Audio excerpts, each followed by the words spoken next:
دل صاف ہونا چاہیے، باقی چیزیں اہم نہیں ہیں۔ الا ان فی الجسد لمضغہ، دوسروں کے بارے میں یہ کیوں کہتے ہیں؟ یہ نعوذ باللہ من ذالک، وہ اللہ کو سمجھا رہا ہے۔ تو اس کا جواب یہ ہے کہ دل جو ہے یہ صدر صاحب ہے اور دماغ وزیر اعظم ہے۔ پاکستان میں تو صدر بیچارہ عضو معطل ہے۔ کیا صرف عبادات ہی کافی ہیں یا ساتھ میں پروفیشنل ہیلپ، تھراپی وغیرہ بھی ضروری ہے؟ نمبر 1 ایتھیسٹ، سیکولر، لا مذہب، چائنا، رشیا، جرمنی، جاپان۔ اس کا حل کیا ہے؟ اب ایک بندہ چلا گیا ہے، ایک ہے ہارڈ ویئر، ایک ہے سافٹ ویئر۔ اگر کوئی نوجوان پروفیشنل فائٹر بننا چاہتا ہے تو اسے کن حدود کا خیال رکھنا ہوگا؟ یہ ہارڈ ویئر کا مسئلہ نہیں ہے، سافٹ ویئر کا مسئلہ ہے۔ ڈگری ہے مگر جاب نہیں، بے روزگاری کی وجہ سے رشتہ بھی نہیں ہو رہا۔ عبد الرحمن بن عوف بل گیٹ سے مالدار تھے۔ کہ اس طرح کی ریلز دیکھنا بھی چھوڑ دیں۔ If you want to money, come to business۔ جہاں تک کراٹے ہے، UFC ہے اور ریسلنگ ہے تو یہ جائز ہے۔ میں نے برقع تو خریدا ہوا ہے، کبھی کبھار یونیورسٹی میں پہن لیتی ہوں۔ لا طاعت لمخلوق فی معصیت الخالق۔ اچھا، یہ رنگ برنگے برقعے نہیں پہن سکتے؟ ماسک پہن لیتے، ناک چھپا لیتے جیسے کہ ڈائمنڈ کی ہے۔ پھر تو مجھے بھی چھوڑنا پڑے گا۔ آپ فٹ اور سٹ بیٹے ہیں اور بہت اچھے بیٹے ہیں ماشاءاللہ۔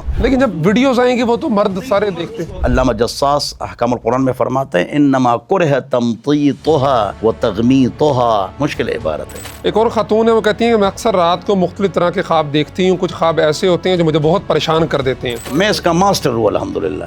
لونڈی نے کہا کہ میرا خواب ہے۔ جیسے زبیدہ نے خواب دیکھا تھا کہ چرند پرند انسان سب نعوذ باللہ مجھ سے بدکاری کرتے ہیں۔ یہ پلاٹ تمہارا ہے، یہ مکان تمہارا، اور پھر یہ اس طرح کی جو چیزیں ہوتی خواب سے حکم ثابت نہیں ہوتا۔ ہیں۔ میرا ارادہ بچے مستقل بند کروانے کا ہے۔ کنا نعزل والقرآن ینزل۔ انجینئر محمد علی مرزا صاحب کا رسپانس آیا۔ انجینئر محمد علی مرزا صاحب جو ہیں ان کا نام میں نے کبھی نہیں لیا ہے۔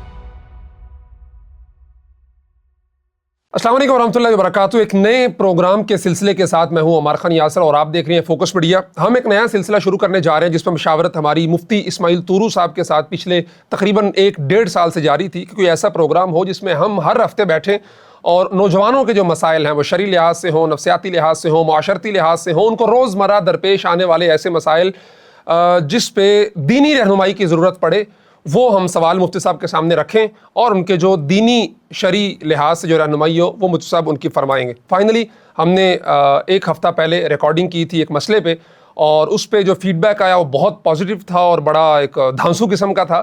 تو پھر فوری طور پہ مفتی صاحب کے ساتھ مشاورت کے بعد ہم نے کہا جی یہ شروع کر دینا چاہیے، لوگ آپ کو سننا چاہتے ہیں، آپ کی بات کو، آپ کی گفتگو کو۔ تو آج ہم بیٹھے ہیں، ہم نے کچھ مسائل، سوالات اٹھائے ہیں دیگر پیجز سے جو شرعی مسائل آن لائن کرتے ہیں۔ تو آج کے اس ایپیسوڈ میں ہم وہ مسائل رکھیں گے اور مزید جو سوالات آپ حضرات کے ہوں گے وہ کمنٹ باکس کے اندر آپ لکھ دیا کریں گے، تو ہمارے ایڈیٹرز وہاں سے اٹھا کے ہمیں دے دیا کریں گے اور مفتی اسماعیل طورو صاحب کے سامنے رکھا کریں گے۔ مفتی صاحب کا تعارف یہ ہے کہ راولپنڈی میں صدر میں ان کا ادارہ ہے اور جامع مسجد ہے، وہاں پہ کئی دہائیوں سے درس و تدریس کے ساتھ منسلک ہیں، کئی لاکھ فتاوی جات جو ہے وہ جاری کر چکے ہیں، کئی جلدوں پہ ان کے جو فتاوی جات ہیں وہ مشتمل ہیں، اور غالباً 4 ادارے بھی یہ چلا رہے ہیں جس میں بنات کا بھی ہے، بنین کا بھی ہے، اور عصری تعلیمی ادارے بھی ہیں۔ اکوڑا خٹک کے اندر بھی لیکچر دیتے ہیں ہر ہفتے، مختلف ٹی وی شوز کے اندر بھی آتے ہیں، ریڈیو پہ ان کا پشتوں کے اندر شو آتا ہے، یعنی معروف شخصیت ہے اور دینی لحاظ سے، فقہی لحاظ سے ایک مضبوط شخصیت ہے۔ وہ تو آپ کو گزشتہ ہفتے کی ایپیسوڈ کو سن کے اندازہ ہو ہی گیا ہوگا۔ صاحب بہت شکریہ، 1.5 سال کے بعد، 2 سال کے بعد بلکہ ہم فائنلی جو ہے نا یہ لمحہ آ گیا کہ ہم اس پروگرام پہ جو ہم بات کرتے رہے آج وہ ایگزیکیوٹ ہونے جا رہا ہے۔ بالکل جی، تو یہ ہر ہفتے ہوگا انشاءاللہ۔ انشاءاللہ۔ میں سوالات کی طرف آتے ہیں ڈائریکٹ، جو لوگوں کی ہم نے دیکھے ہیں، نوجوانوں کے خصوصاً میں وہ ٹارگٹ کر رہا تھا کہ سوالات مجھے ملیں تاکہ وہ رکھیں، تاکہ سوال ایسا ہو کہ جس سے صرف اس ایک بندے کو فائدہ نہ ہو بلکہ جو عمومی طور پہ مسائل اور درپیش آ رہے ہیں لوگوں کو، نوجوانوں کو، وہ آپ حضرات کے جو ہے وہ سامنے رکھے جائیں۔ ایک سوال ہے نوجوان کا، آج کل ایک فیشن چل پڑا ہے کہ اکثر لوگ کہتے ہیں دل صاف ہونا چاہیے، باقی چیزیں اہم نہیں ہیں۔ کیا واقعی نیت ہی سب کچھ ہے یا اعمال بھی ضروری ہیں؟ جیسے ڈاکٹر عمر عادل نے کہا تھا کہ پردہ آنکھوں کا ہوتا ہے، دل کا انٹینا سیدھا ہونا چاہیے۔ بسم اللہ الرحمن الرحیم۔ میں عمار یاسر بھائی کا شکریہ ادا کرتا ہوں جنہوں نے یہ آنسر کوسچن سیشن اخیر میں سائن آف انٹروگیشن تو آپ لگائیں گے انشاءاللہ، آپ سوال کرتے جائیں نیچے، ہم جواب آپ کو آئندہ سیشن میں دیں گے۔ فی الحال یہ ہے کہ دل صاف ہونا چاہیے۔ تو دل کے بارے میں حضور اکرم صلی اللہ علیہ وسلم کا ارشاد ہے، الا ان فی الجسد لمضغہ، بدن کے اندر ایک ٹکڑا ہے، اگر وہ ٹھیک ہو جائے تو پورا بدن ٹھیک ہو جائے، وہ برباد ہو جائے تو پورا بدن خراب ہو جائے۔ الا وہی القلب، اور وہ ٹکڑا جو ہے وہ دل ہے۔ تو دل کب ٹھیک ہوگا؟ پہلے تو یہ ایک ضروری مسئلہ ہے کہ سارا سسٹم دل چلاتا ہے یا دماغ؟ یہ بھی ایک اہم سوال ہے جو لوگ کرتے ہیں. قرآن و حدیث نے ہر چیز کی نسبت دل کی طرف کی ہے، اور لوگوں کے ذہن میں یہ ہے کہ دماغ جو ہے نا یہ اصل ہے، ادھر سے سارا سسٹم چلتا ہے. تو اس کا جواب یہ ہے کہ دل جو ہے یہ صدر صاحب ہے اور دماغ وزیر اعظم ہے. بس سارا سسٹم دل میں ہے، یہ آرڈر دیتا ہے ادھر، وہ بدن کو سارا دل صدر بھی امریکی صدر ہیں، امریکن صدر. ہاں صدارتی جو نظام ہے انہوں نے اچھا اشارہ کیا ہے. پاکستان میں تو صدر بیچارہ عضو معطل ہے. عضو معطل ہے. تو بہرحال تو یہ صدر ہے، اور باقی دماغ جو ہے وزیر ہے، وزر یعنی بوجھ اٹھاتا ہے. تو بہرحال دل جو ہے وہ ٹھیک کب ہوگا سوال، تو جواب یہ دل تب ٹھیک ہوگا جب یہ قرآن و حدیث کے مطابق چلے. اگر یہ دل قرآن و حدیث کے مطابق نہ چلے تو وہ دل خراب ہے. بس اس حدیث نے ہم کو بتلا دیا. معروف کیا ہے؟ جو قرآن و حدیث میں معروف ہو، جس کا حکم دیا جائے اور اس پر عمل کیا جائے. منکر کیا ہے؟ جو قرآن و حدیث میں منکر ہو اور اس سے منع کیا جائے. تو اللہ نے فرمایا، نبی نے فرمایا کہ یہ کام کرو تو وہ معروف ہے، یہ کام نہ کرو تو وہ منکر ہے. اب اللہ نے ایک حکم دے دیا کہ یہ کرو، اور ایک آدمی کہتا ہے کہ اگرچہ مگرچہ لیکن دل صاف ہونا چاہیے، تو گویا کہ وہ نعوذ باللہ من ذالک وہ اللہ کو سمجھا رہا ہے. جیسے وہ ڈاکٹر صاحب نے کہا تھا پردہ آنکھوں کا ہوتا ہے. جی، آپ دل کا انٹینا سیدھا رکھیں، سامنے والے نے جو بھی پہنا ہوا ہے. جی. تو اس کا جواب یہ ہے کہ جواب تو میں نے دے دیا، لیکن خیر عقلی جواب بھی دینا چاہیے. پھر ہم نے کپڑے کیوں پہنے ہیں؟ ہاں نا، کپڑے کیوں پہنے ہیں؟ دل کا پردہ ہونا چاہیے. تو پھر آپ کی بہن، بیٹی، ہماری امی جی سب نے کپڑے پہنے ہوئے ہیں. اگر آپ کو یہی سوال ہم آپ پر ہٹ کریں اور آپ پر شاٹ ماریں کہ بھئی دل کا پردہ ہونا چاہیے، آپ کی بیٹی یہاں ننگی آ جائے، دل کا پردہ ہونا چاہیے، آپ کی بیوی یہاں ننگی آئے، تو آپ کو فوراً غصہ آ جائے گا. تو یہاں پھر کیوں آپ تبدیل ہو جاتے ہیں؟ دوسروں کے بارے میں یہ کیوں کہتے ہیں؟ یہ دوسروں کے بارے میں کیوں کہتے ہیں؟ جی. اگلا سوال یہ ہے کہ میں مائنڈ سائنسز کی اسٹوڈنٹ ہوں. میں نے دیکھا ہے کہ ہمارے اپنے ڈپارٹمنٹ میں بہت سے طلبہ ڈپریشن، انگزائٹی، اوور تھنکنگ جیسے مسائل کا شکار ہیں. میرا سوال یہ ہے کہ اسلام ان نفسیاتی مسائل کو کیسے دیکھتا ہے؟ کیا صرف عبادات ہی کافی ہیں یا ساتھ میں پروفیشنل ہیلپ، تھراپی وغیرہ بھی ضروری ہے؟ اور ایک نوجوان عملی طور پر کیا کرے کہ وہ اس کیفیت سے باہر نکل سکے؟ ماشاءاللہ، یہ بڑا اچھا سوال ہے. دیکھو عمار بھائی، آپ دیکھ لینا، اے آئی پر بھی سرچ کریں، گوگل پر سرچ کریں کہ سب سے زیادہ خودکشیاں کہاں ہوتی ہیں، اور پھر کہاں ہوتی ہیں، اور پھر کہاں ہوتی ہیں یہ، اور ڈپریشن کہاں پر زیادہ ہے. یہ آپ سرچ کریں تو خود جواب آ جائے گا کہ 3 قسم کے لوگ ہیں، بلکہ میں 4 قسم کے لوگ بتلا دوں گا. نمبر 1 ایتھیسٹ، سیکولر، لا مذہب، چائنا، رشیا، جرمنی، جاپان. 2 اہل کتاب، کینیڈا، امریکہ، یورپ وغیرہ. 3 مسلمان.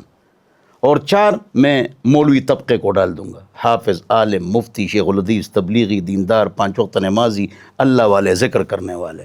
اب آپ خود جواب دیں کہ اے آئی کیوں کہتا ہے کہ وہاں پر جو ہے نا خودکشیاں زیادہ ہیں، اور وہاں پر جو ہے نا پریشانیاں زیادہ ہیں، اور وہاں جیل زیادہ بھرے ہوئے ہیں. ہاں، تو اس کی وجہ یہی ہے کہ اس کا علاج کیا ہے؟ ہم پرنسپلز پر نہیں چلتے ہیں، قوانین پر نہیں چلتے ہیں، قرآنک ایٹیکیٹس، اخلاقیات پر نہیں چلتے ہیں، اس لیے پریشانیاں آتی ہیں. اب چائنا اور رشیا جو ہے ان کی تعلیم کم ہے؟ نہیں. پیسہ کم ہے؟ نہیں. تو پھر کیوں انزائٹی کے شکار ہے؟ سائیکلولوجی امراض ان میں کیوں زیادہ ہے؟ اس کی وجہ یہ ہے کہ وہ دین سے دور ہے. اس کے بعد دین سے دور، اس کے بعد کون ہے؟ یہ اہل کتاب ہے. اکثر ایتھیسٹ وہ بھی بن چکے ہیں. اچھا، وہ پھر اس کے اندر مبتلا ہے. اس کے بعد آپ دیکھیں جو ہمارے جو مسلمان ہیں، ہاں، وہ ان امراض میں نہایت ہی کم مبتلا ہے، اور جن کو انزائٹی ہے ہی نہیں وہ انزائٹی کو جانتے ہی نہیں ہیں. حافظ، عالم، مفتی، شیخ الحدیث، تبلیغی، دیندار، 5 وقت نمازی. ٹھیک ہے، اس کا حل کیا ہے؟ اب ایک بندہ چلا گیا ہے، تھراپی لے سکتے ہیں، صرف عبادات کافی ہیں؟ اب یہ ہے کہ دیکھو، ایک ہے ہارڈ ویئر، ایک ہے سافٹ ویئر. یہ ہارڈ ویئر کا مسئلہ نہیں ہے، سافٹ ویئر کا مسئلہ ہے. تو سافٹ ویئر ایک اس کا علاج کرتے ہیں سائیکاٹ، ایک اس کا علاج کرتے ہیں نیرو سرجن، ایک اس کا علاج کرتے ہیں نیرو فزیشین. اگر کوئی اس تکلیف میں چلا گیا تو علاج سنت ہے، وہ علاج کرے، اس کا علاج کرے. لیکن دوسری بات یہ کہ وہ اسلام اس کو کیا کہتا ہے؟ اسلام کی طرف سے اس کو نصیحت ہے کہ رضا بالقضاء کو اپناؤ۔ عمار بھائی سکون کس کو کہتے ہیں؟ پیسہ اور تعلیم کو سکون نہیں کہتے ہیں۔ سکون آ جائے، سکون آ جائے، زیادہ پیسے نہیں۔ سکون کا معنی ہے رضا بالقضاء، اللہ کی تقدیر پر راضی ہونا۔ یہ قرآن میں بھی ہے کہ تقدیر اس لیے کہ تاکہ تم خوش رہو، بس اللہ نے لکھ لیا ہے، بس پریشانی مسلمان کی ختم ہو گئی۔ ایک ہے رضا بالقضاء، بس جو اللہ نے ہمارے حق میں فیصلے کر دیا ہم اس پر خوش ہیں۔ ایک، دو، علاج سنت ہے۔ تین، بہترین علاج جو حدیث میں ہے لا حول ولا قوت الا باللہ، اس میں 99 بیماریوں کا علاج ہے۔ ایک بیماری انزائٹی ہے، سائیکولوجی امراض ہے، سائیکاٹ کے پاس بھی آپ کو جانا نہیں پڑے گا، اس سے ڈاکٹر بھی یہ کہتے ہیں خود اپنے آپ کو کنٹرول کرو۔ تو 11 مرتبہ لا حول ولا قوت الا باللہ دائیں ہاتھ پر دم کر کے اپنے دل پر مارے، انزائٹی بھی ختم، ویل پاور بھی آپ کی مضبوط ہو جائے گی، اللہ آپ کو قوت اور طاقت عطا فرمائے گا۔ لا حول ولا قوت الا باللہ 11 مرتبہ صبح شام دل پر دم کریں۔ ٹھیک ہے۔ کہتے ہیں کہ آج کل نوجوان مکس مارشل آرٹس اور کک باکسنگ جیسے کھیلوں کی طرف جا رہے ہیں، جی، جہاں ایک دوسرے کو مارنا، چوٹ پہنچانا جیت کا مقصد ایک حصہ ہوتا ہے۔ سوال یہ ہے کہ اسلام ایسے کھیلوں کی کیا حیثیت ہے؟ کیا یہ ناجائز ہے یا کچھ شرائط کے ساتھ جائز ہو سکتے ہیں؟ اگر کوئی نوجوان پروفیشنل فائٹر بننا چاہتا ہے تو اسے کن حدود کا خیال رکھنا ہے؟ وہ مارتے ہیں منہ پہ اور ٹانگے شانگے سارا۔ ہاں سمجھ گیا۔ جواب یہ ہے کہ پہلی بات تو یہ ہے کہ جس طرح کوئی ایجوکیشن نہیں ہونا چاہیے تو ملازمت بھی نہیں ہونا چاہیے۔ میرا بھی جم ہے، بہت بڑا جم ہے میرا، اس سے میں پیسے کماتا ہوں، اپنی مسجد میں بھی دیتا ہوں اور ماشاءاللہ خود بھی اس سے پیسے کماتا ہوں۔ جم کرنا، اس میں جم بھی نہیں ہونا چاہیے، ملازمت بھی نہیں ہونا چاہیے، کوئی ایجوکیشن بھی نہیں ہونا چاہیے۔ ہاں، اس کا خیال کرنا چاہیے۔ دوسری بات یہ کہ فٹنس ہونا چاہیے اور یہ صحت کے لیے زبردست چیز ہے۔ سلمہ ابن اکوع رضی اللہ عنہ، یہ دیکھو 30 آدمیوں کے ساتھ لڑے، اللہ اکبر، اور یہ غابہ کیوں جا رہے تھے؟ حضرت آپ کے ابو جی بھی ٹاپ کے تبلیغی ہیں ماشاءاللہ، فضل اعمال میں ایک قصہ ہے، وہ ٹریننگ کے لیے وہاں جا رہے تھے، 30 آدمیوں کو بھگایا ہے۔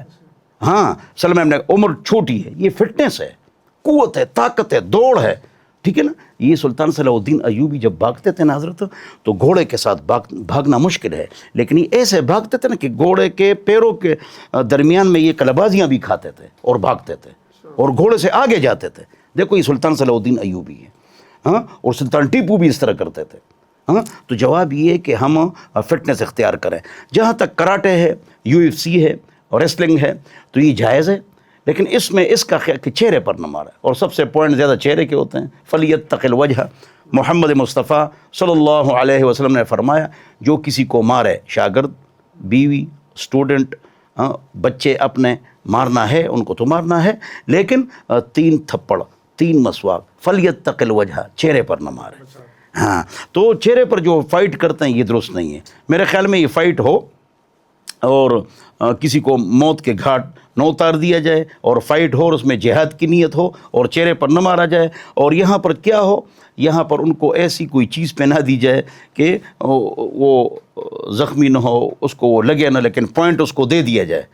ہاں، یہاں ہاتھ تو پہنچ گیا نا، تو پوائنٹ اس کو دے دیا جائے، لیکن اس سے لوگ مرتے ہیں اور برباد ہوتے ہیں۔ اور حضور اکرم صلی اللہ علیہ وسلم نے فلیتق الوجہ کہہ کے کہ چہرے پر نہیں مارنا ہے۔ جی بالکل ٹھیک ہو گیا۔ اگلا سوال یہ ہے کہ جب سوشل میڈیا پہ لوگوں کا لائف سٹائل، کامیابیاں اور اچھی زندگیاں دیکھتا ہوں تو دل بہت مایوس ہو جاتا ہے۔ میرے پاس ڈگری ہے مگر جاب نہیں، بے روزگاری کی وجہ سے رشتہ بھی نہیں ہو رہا۔ سوال یہ ہے کہ اسلام اس طرح کے موازنہ کو کیسے دیکھتا ہے، اور ایک نوجوان اس احساس کمتری اور مایوسی سے کیسے نکلے، اور ایسے حالات میں صبر اور حوصلہ کیسے قائم رکھا جائے؟ سب سے پہلی بات تو یہ عمار بھائی کہ یہ جو ابوبکر ہے نا رضی اللہ عنہ، عمر ہے، عثمان ہے، زبیر ہے رضی اللہ اجمعین۔ زبیر کے پاس 400 ملازم کام کرتے تھے، ابوبکر، عمر، عثمان مالدار تھے، کاروباری تھے، اور اسی طرح عبد الرحمن بن عوف بل گیٹ سے مالدار تھے۔ اب اس طرف آؤ تو سلمان فارسی ہے، ابو ذر ہے، حضرت علی حیدر کرار ہے، اور دیگر عبداللہ ابن عمر ہے۔ بعض ایسے صحابہ ہیں ان کے پاس پیسے کم ہیں، تو یہ غربت ختم ہو جائے، غربت ختم ہو جائے تو حضور اکرم صلی اللہ علیہ وسلم کا جو زرہ ہے وہ کس کے پاس ہے؟ یہودی کے پاس ہے، اور انتقال ہوتا ہے۔ تو ہر زمانے میں، ہر معاشرے میں کچھ لوگ غریب ہوتے ہیں، کچھ کیا ہوتے ہیں، مالدار ہوتے ہیں۔ تو آپ سب محنت کریں، اللہ آپ کو بھوکا نہیں سلائے گا۔ مصیبت یہ ہے عمار بھائی کہ ہم ڈگریوں میں پیسہ دیکھتے ہیں، ڈگریوں میں پیسہ نہیں ہے۔ If you want to money come to business,